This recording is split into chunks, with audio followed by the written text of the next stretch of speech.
Alright, welcome everyone to the next episode of our Pokemon Emerald playthrough. So in this episode we will be coming to the climax of what is the storyline of the game between Team Aqua and Team Magma after they've released both Kyogre and Groudon into the world, causing the rain and the strong sunlight to be everywhere. So at the moment we are trying to find our way through to the city which has the final 8th gym in it, and that involves a lot of underwater searching. I'll confess I can't really remember where it is, so we'll just search around. It's in a similar entrance to what it was like this one. This is actually where the submarine was. I just got a little bit confused because it didn't have the submarine in it anymore, as they disappeared after they released Kyogre from the sea cabin. But we'll just look around a bit more, and I just wanted to explore what was actually in this part as well. I don't really understand how they get you out of the cave and you end up in that spot of all places. But hey, we got a protein, so that's alright. And yeah, so off we go, just continuing to find out what's going on. So in all of this, we are going to go and find the third and final legendary out of the, because there's a trio, and that one gets involved in this whole situation, and then we've got a battle with the 8th gym leader, which is a water type. So I don't really go in with much information about what I'm coming up against. I like to go in and just experience them once again after many years of not playing the game, and seeing how we go. So here's the entrance. It looks very similar to what the one did which had the submarine in it. But yeah, so here we are with the cutscene, and I really like this this little part here, because yeah, it's almost like what they show at the start of the game when you start everything up. So it's cool seeing that sort of cutscene going on, and we can't really interact with either of them. But here's Stephen Stone, who got here much faster than the rest of us. And the gentleman who he's taking us to see was the person who I thought was the actual gym leader of the city, but apparently he's the gym leader in Ruby and Sapphire, but he's not the gym leader in Emerald, which is news to me. I didn't, well, obviously I've never played this game before, so I didn't realize there was that change. So again, it added even more of a mystery as to who I would be coming up against as the 8th gym leader and what they would use. So yeah, here we are in the Cave of Origin, I believe. And in Ruby and Sapphire, this is where you would normally come up against both Groudon or Kyogre, depending on who you're playing or what game you're playing. So the Sky Pillar is something that is only in Emerald. It's also in Omega Ruby and Alpha Sapphire, which is my memory of it, since I only played through Alpha Sapphire at the start of this year, I think. But in terms of its overall placement, I don't particularly remember where it is. I wanted to jump in here and just get a few items, because I wasn't particularly sure what I was going to be coming up against, whether there would be a battle against this legendary, since it is the box legendary of the game, or whether we were just going to that place to simply just activate it so that it becomes part of the story. And see what these two are talking about, and Archie here is blocking the gym door. But yeah, that's alright. We'll continue with the storyline. Just go and heal up a bit, because I think, yeah, they don't heal your Pokemon as much as they do in the older games, or the newer games, later games. When you have like a massive battle, they normally come through and go, hey, I'll heal you. But if you don't remember in these games, you end up in a spot of bother. So initially I decided to go left. I can't really say why, but then when I realized that I've come up against these things here, I realized that I've gone in the wrong direction, because it wouldn't make sense for it to be having all of those little, well, I guess they're fast rapids near somewhere where you need to go. So it's actually off to the right. So we'll finish this battle here, and we'll go back and find the Sky Pillar.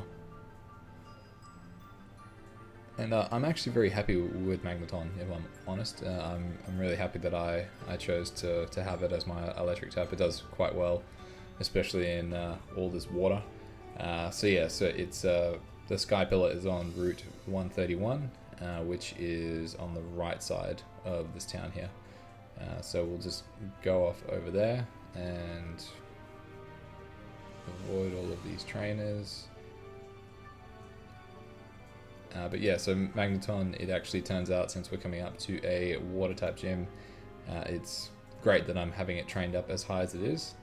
And yeah, here we are with Wallace, and we'll go into the Sky Pillar.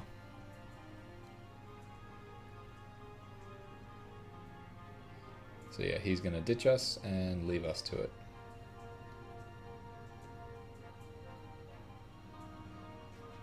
So yeah, we run into all sorts of different things in here. I don't particularly fancy taking on a Claydol after my previous experiences with it.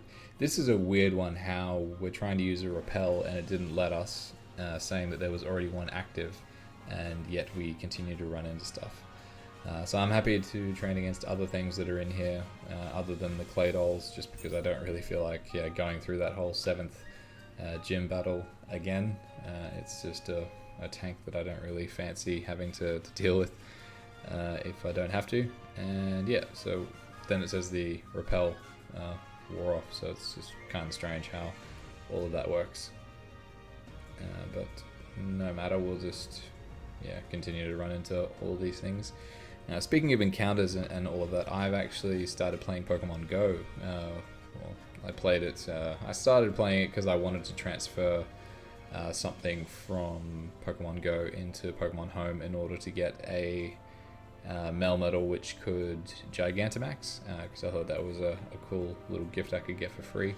And those marketing tools there, they've kept me hooked. They've kept me interested in the game. But I actually came across my first shiny, and of all things, it was a Caterpie, which is I still screenshotted it on my phone, which is it's something fun to get. I might transfer it into my Pokemon Home. So I'm saving here just because I'm not sure what Rayquaza is going to do. I'm not sure if it's just going to try and battle me or anything like that. Save stating as well.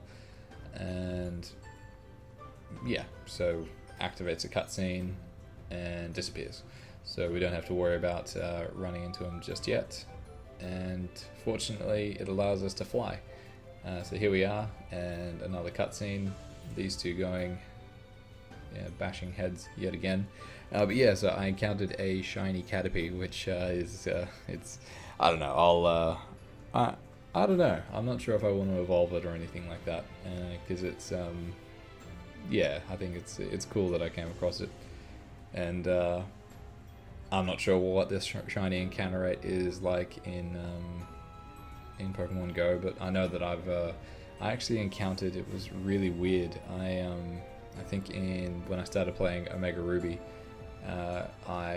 or maybe it was in Alpha Sapphire, I was going to try and find a route that I could evolve into a Glade, because I was going to go and try and complete the Pokedex.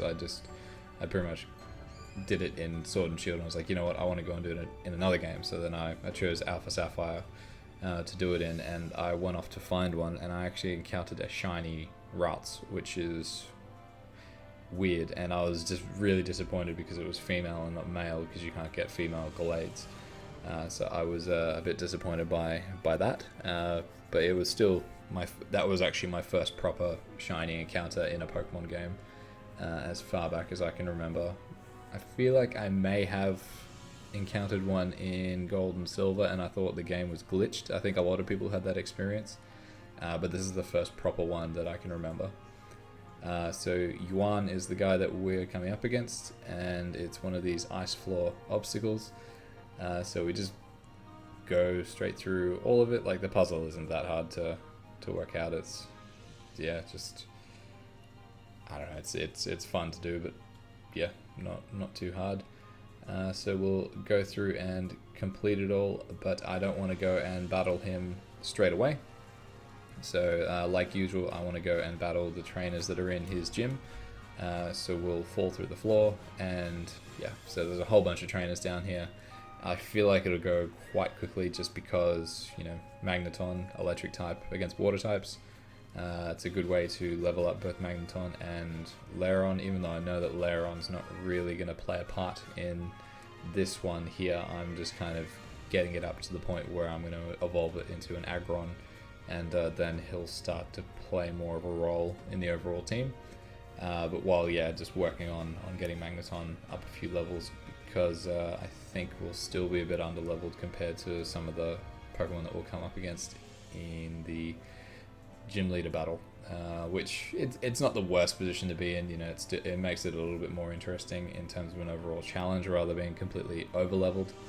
And it's nice to use different Pokemon throughout each of the different battles, rather than, because like I've remembered some playthroughs that I've done where it's largely just been relying on my main, and that can get a bit boring after a while. So it's nice just to have a diverse team that you can just rely on to do different parts.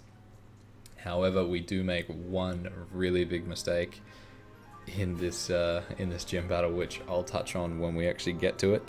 But it was a little bit of an oversight on my behalf, where it wasn't the best strategy that I could have gone in with. I really should have evaluated things a bit better, but I'll talk about it more when we get up to it. But it's the sort of thing that I wouldn't really see coming in terms of a challenging Pokemon that we face on his team. So I decided here to use Thunderbolt because I looked at Magneton's skill set, and it doesn't actually have a chance to learn it. And I don't think I would use it on anything else because I'm happy to go with Magneton into the Elite Four and everything else that comes with it. So I'm happy to teach it to that. And then it's got Shockwave and Thunderbolt. It's partly because I was pretty lazy and I didn't want to go through and go and heal and come back. But yeah, so just doing that just to progress things a bit. And it's a stronger skill. It's got less accuracy than Shockwave, but it's a more powerful overall attack. And yeah, so we're getting through these ones pretty quickly. Double battle here just to make things go faster, and it's good money too, because especially where I haven't been resetting when I'm losing my battles to gym leaders, so we have been losing a little bit of cash as we've gone along, because I've just been using the EXP that I get from losing the gym battles. Just to progress in the game rather than just going out and grinding. So yeah, just doing that and losing a little bit of cash. Cash isn't the worst thing to be without in a game like this, because especially once you get up to the Elite Four, like I know the money that I managed to grind in Pokemon Sword and Shield, especially just going through that, I was doing it more to leech and grind up certain Pokemon to get them to evolve, but I was also benefiting from having the item that gives you more cash.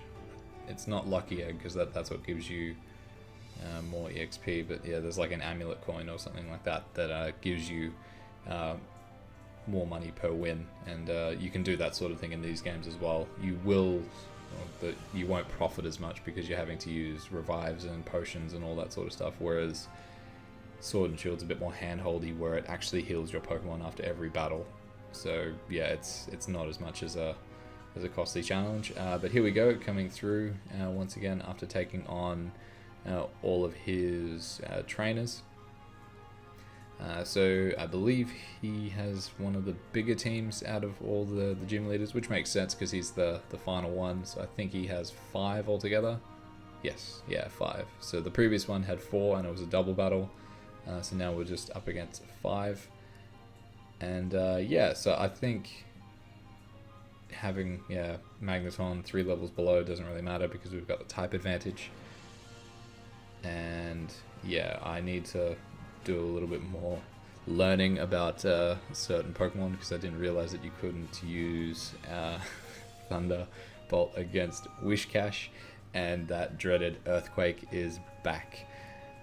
And yeah, I I feel like it was a good idea to go for Tropius, because I pretty much just reverted back to what my strategy was in the previous gym, when encountering Earthquake.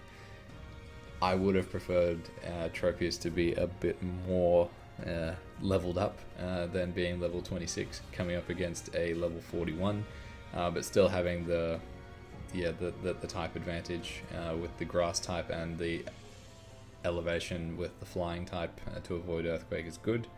A little bit unfortunate with the confusion there, but yeah. So this is one of the parts where I love how I don't really go into my battles knowing much about what Pokemon I'm going to expect, and yeah, it's just that was a little bit of a curveball there. Going to Kadabra, you run the risk of Earthquake, just like we went through, and of course the confusion there. But yeah, just having the Earthquake as something that we face. And there we go. Yeah, so it's one of those just risks that you have to really run. And look, Swampert is higher level, so it's not as bad. But then, yeah, of course, I don't know how many hyper potions these guys get, but yeah, they certainly do go, and that's their go-to thing. At least they don't use revives.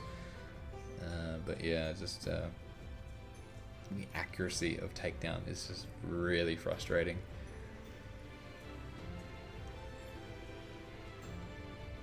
Because yeah, it does sizable damage. Like if I hadn't missed those 2 attempts, it would have just been gone already.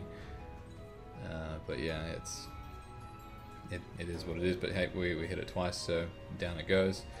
And yeah, so it just really wasn't good losing Magneton like that. I know I do have revives and I can bring it back, and I don't really want to rely on that all the time. I get rid of Iron Tail here because I know Protect is a useful skill, and I do want it on Lairon because he's more of a defensive type. I will look at potentially teaching it Earthquake if it doesn't learn it. I have a feeling that I think it does learn it, but it comes down to what level, and it would be a good skill to have on board. So I'll certainly start working on Lairon once it evolves and becomes a bit more useful that way. So I am going for a revive here just to bring back Magneton, because I feel like that's most of my strategy revolved around using an electric type against the water types. And yeah, so I don't like relying on them just constantly bringing back Pokemon. I know I can use it as like a last resort if it's getting really, really, really risky. And yeah, so as far as it was going here, it looked like we were going fairly well. Water type after water type.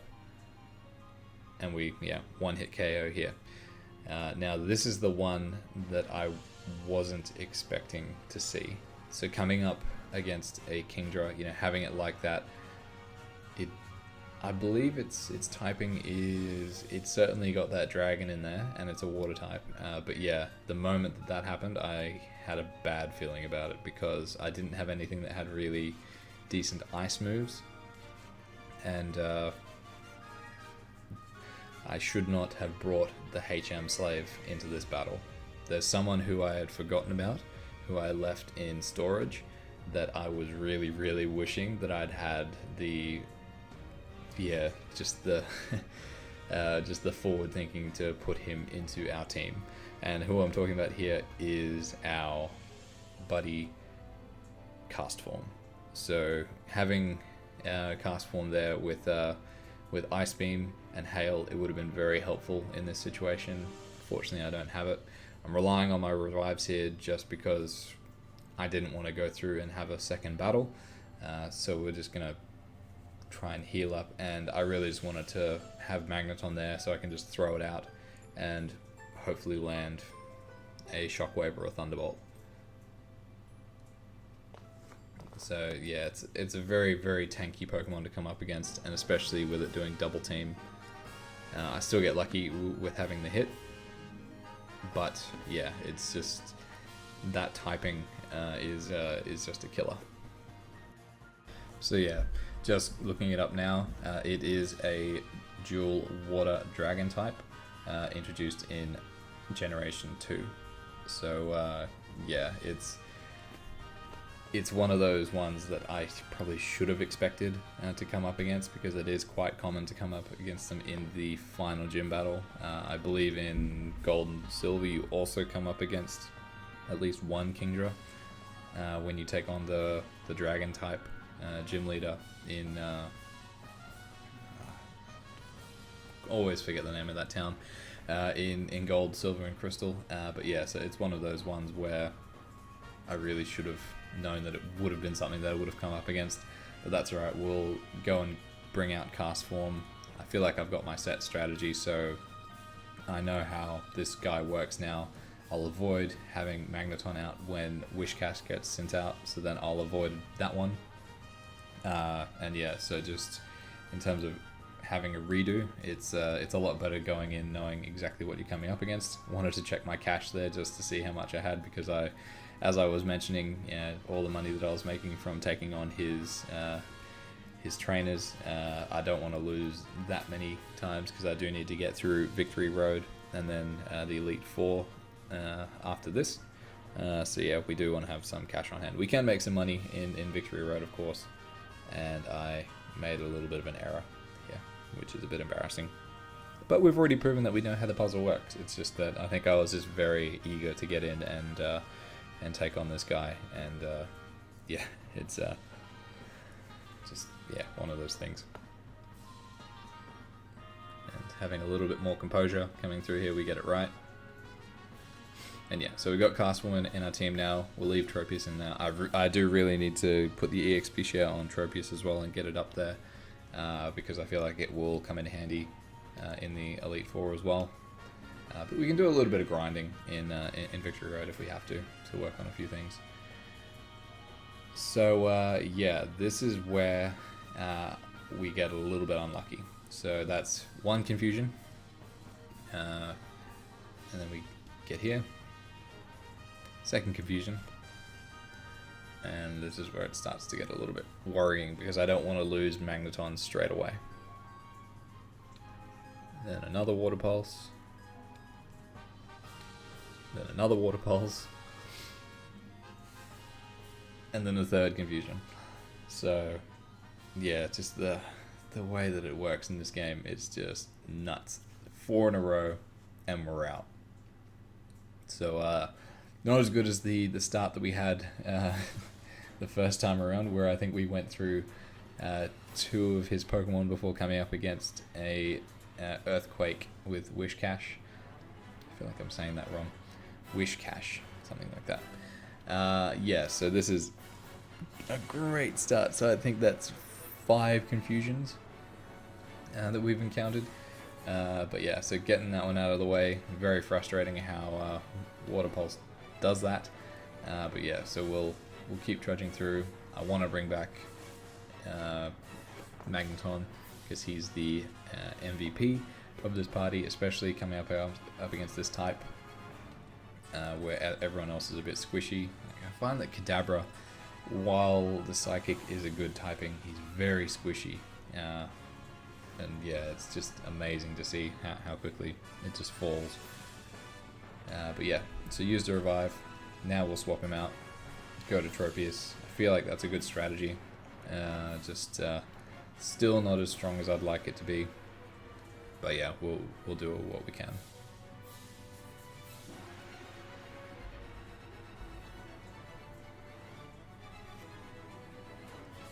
Yeah, these Water Pulses, it's just... yeah, at least it's not getting confused. That's a good thing.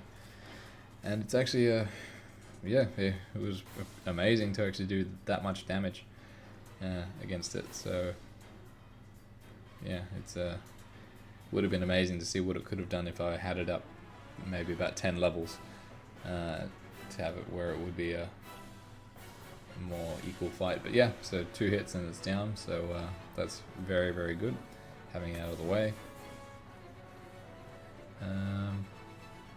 Yeah, and my thinking behind Whirlwind is the idea that if I come up against something that I'm not liking, I can swap it out in the same way that kind of Raw works. So yeah, so here we go against the second last one, and yeah, so once this one's out of the way, we will have a matchup again against Kingdra. But of course with the Hyper Potions, that's alright. Shame it's not a one-hit KO.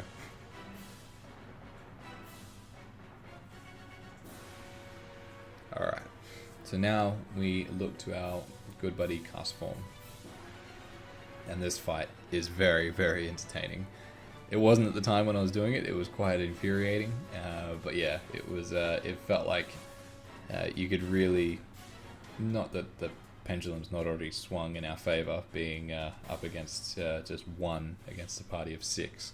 But yeah, just it felt like with this we were bashing our heads against the wall for a while.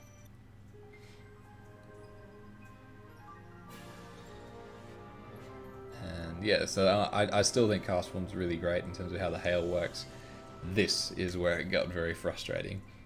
The rest skill, like I know it's the same with like more tanky Pokemon like Snorlax, but yeah, just it's just frustrating because having that set up with that berry is a good tactic. Where it revives it straight away from sleep, so it pretty much gives it a whole second go of something like that. So I figured, yeah, we'll heal up Castform because everything else pretty much folds against it. And yeah, so the only thing, yeah, with this is we're losing out. Not that we would have gotten the first hit in anyway. We had to restore Hail to make Ice Beam stronger. But yeah, so rest. It's I wish I could see, and I know it wouldn't be very fair, but just to see how many times they can use that skill before they run out of it altogether. Because I'd like to think that rest has like 5 power points, maybe 10. But yeah, just to keep spamming it like that, it was just it woke up and it used rest again. Yeah, it's almost like it just went completely defensive. It's just like, hey, where did that attacking stance go where you were completely wiping out my team last time? You know, stop hiding behind rest. And we run the risk here of running out of power points for our own skill with Ice Beam, and I don't really want to waste any of my elixirs or anything like that to try and get through this. But yeah, we do what we have to do. And just keep battering at it. So yeah, it's just a shame that we couldn't get it into a spot where we one-hit KO it. Because it just seemed to be that, yeah, we just have to be in that position where we can't get hit. And we would have died if I hadn't healed there. So, you know, trade it up if, yeah, what a risk for rest. Always resting.